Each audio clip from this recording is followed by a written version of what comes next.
Hello, Mark. My name is Joyce. Chinese name is Chen Liyou. My student number is 26. I'm freshman.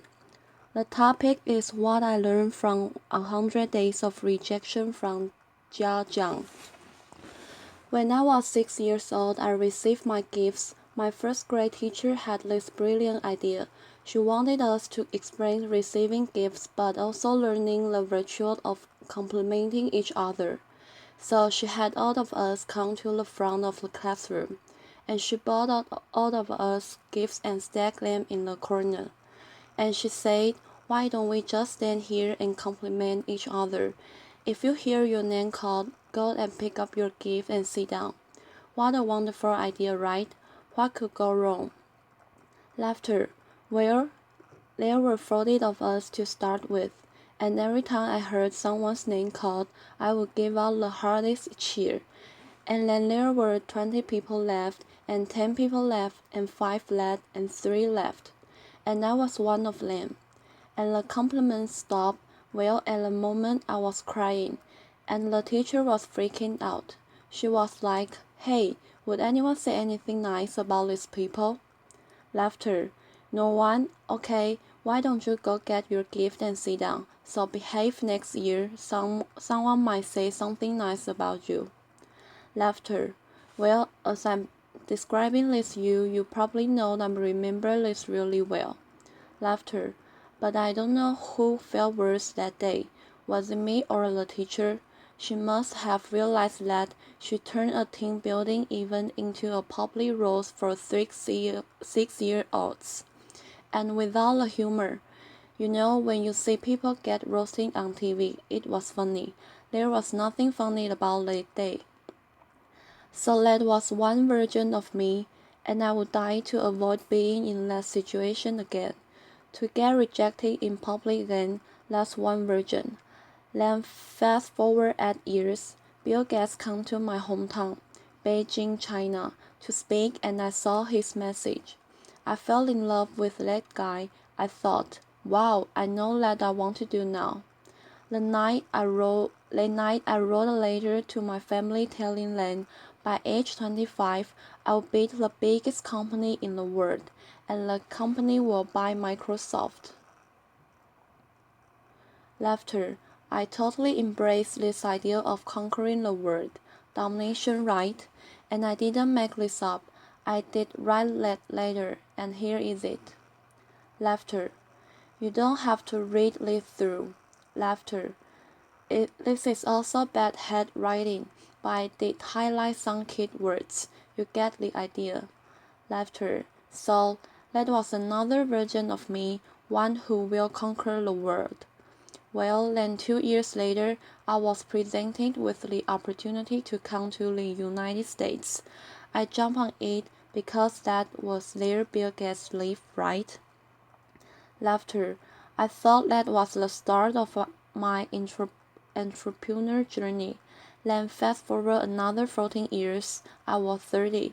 Nope, I didn't build that company. I didn't even start. I was actually a marketing manager for the Fortune 500 company, and I felt I was stuck. I was stagnant. Why is that? Where is that 14-year-old who wrote that letter? It's not because he didn't try. It's because every time I had a new idea, every time I wanted to try something new, even at work, I wanted to make a proposal, I wanted to speak up in front of people in the group. I feel there was this constant battle between the 13-year-old and the 6-year-old. One wanted to conquer the world, make a difference. Another was afraid of rejection, and every time that 6-year-old won. And this fear even persisted after I started my own company. I started my own company when I was 30. If you want to be Bill Gates, you've got to start sooner or later, right? When I was an entrepreneur, I was presented with an investment opportunity, and then I was turned down. And that rejection hurt me. It hurt me so bad that I wanted to quit right there. But then I thought, hey, would Bill Gates quit after a simple investment rejection? Would any successful entrepreneur quit like that? No way.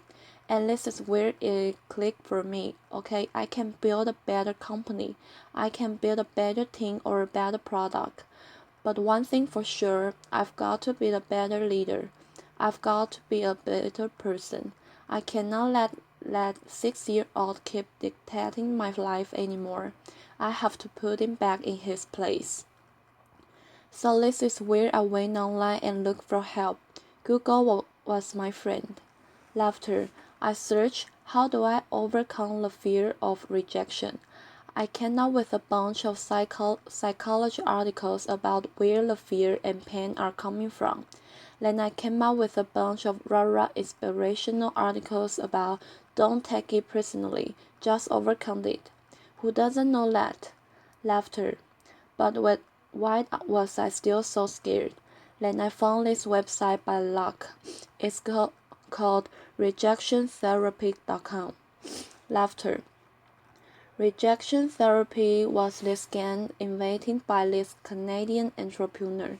His name is Jason Comley, and basically the idea is for 30 days you go out and look for rejection, and every day get rejected at something, and then by the end you desensitize yourself from the pain. And I love that idea. Laughter. I said, you know what, I'm going to do this, and I'll film myself getting rejected 100 days.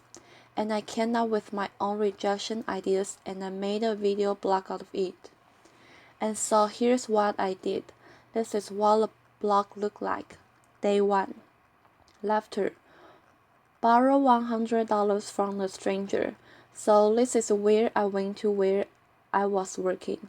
I came downstairs and I saw this big guy sitting behind the desk.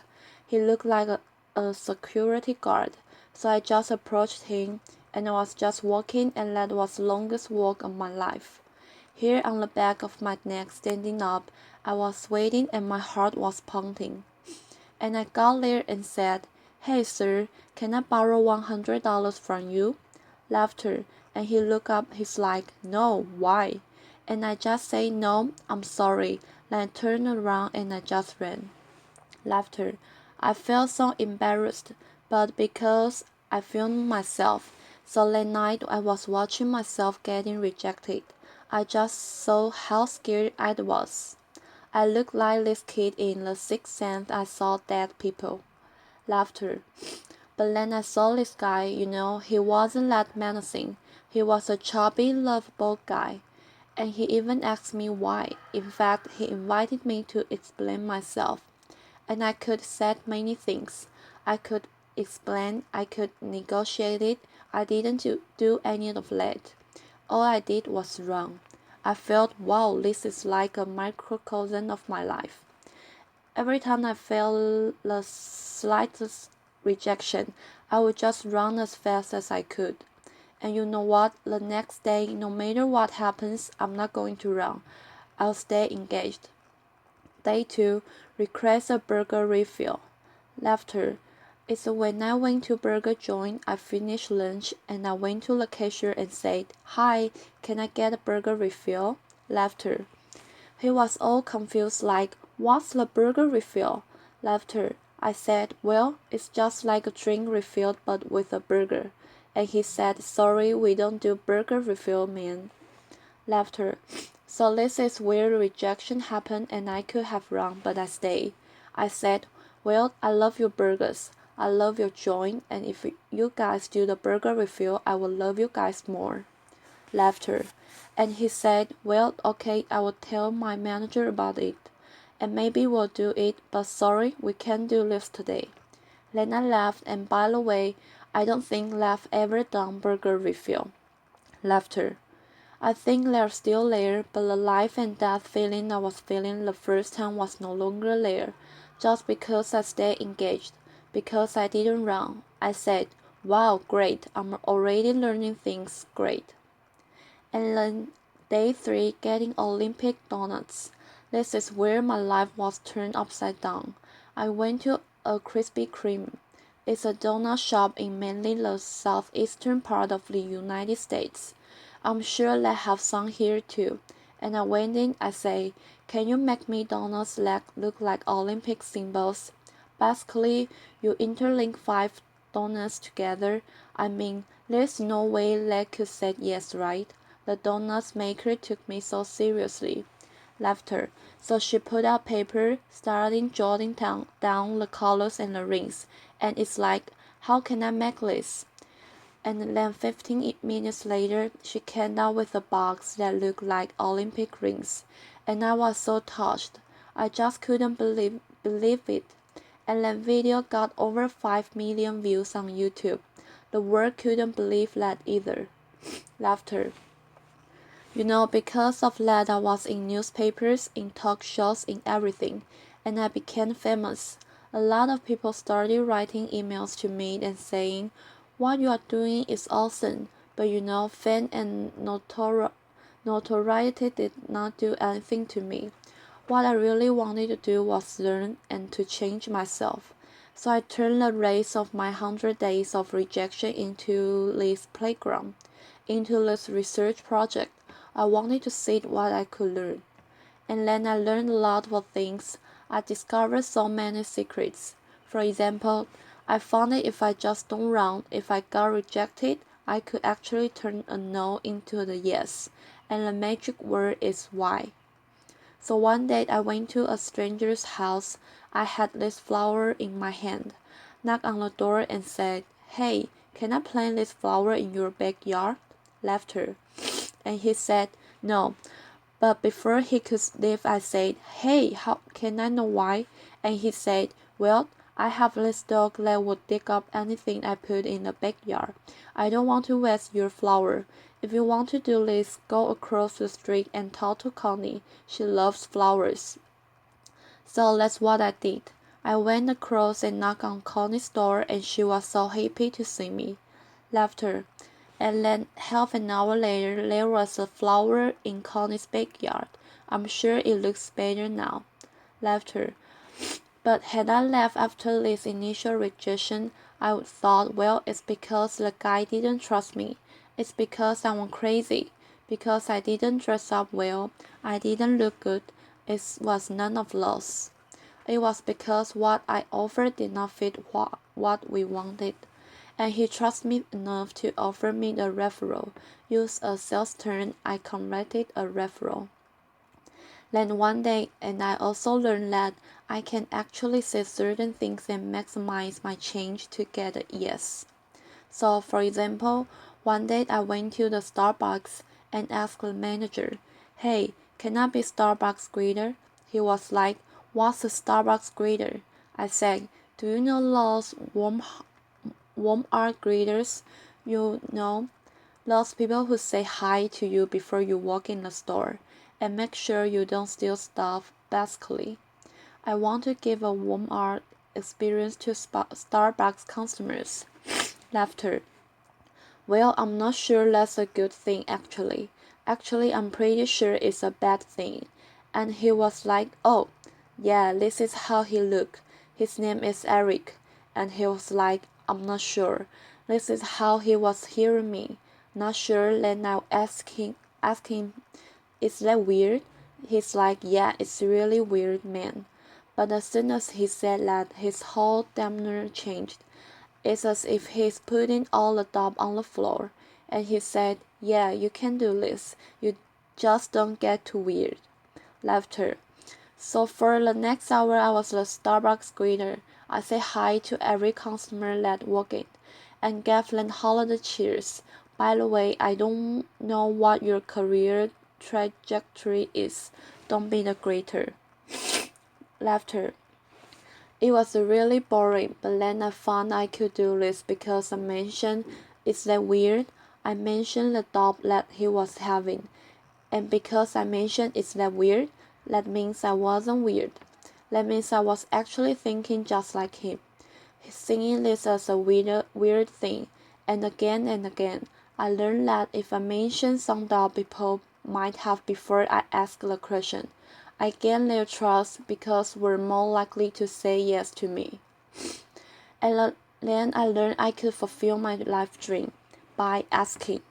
I came from 4 generations of teachers, and my grandma has always told me, "Hey, Ja, you can do anything you want, but it'd be great if you become a teacher." Laughter. But I wanted to be an entrepreneur, so I didn't.